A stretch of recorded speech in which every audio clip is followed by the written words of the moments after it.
এই দেখো জঙ্গলে ঘুরতে এসেছি। এই দেখো জঙ্গলে ঘুরতে এসেছি।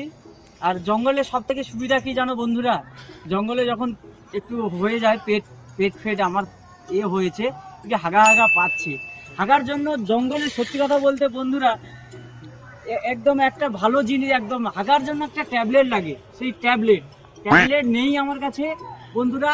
ওইখানে একটা দাদা বসে আছে, ওনার কাছ থেকে কি করে ট্যাবলেট নিতে হয় সেইটা দেখুন। আমি ট্যাবলেটটা নেবো দাদার কাছ থেকে, কি করে ট্যাবলেট, এই একটা ট্যাবলেটই হাগা বন্ধ করে দেবে আমার, হাগা একদম পুরো ক্লিয়ার। এইটা ভরে দেবে, দেখুন বন্ধুরা এইটা ভরে দেবে, এই মেন হল একদম ভরে দেবো একদম আমার হাগায় হাগায় মেন হল ভর্তি হয়ে যাবে। ও দাদা দাদা দাদা একটা বিড়ি দাও। আরে না বিড়ি নিয়ে দাদা সত্যি কথা একটু পায়ে পড়ি দাদা, একটা বিড়ি দাও গো, আমার হাগা পাইছে দাদা গো, বিড়ি একদম লে দাদা একটা বিড়ি দাও গো, দাদা বিড়ি একটা দাও। আরে প্যান্ডেল খুলে ছাড় হাগা পাইছে দাদা।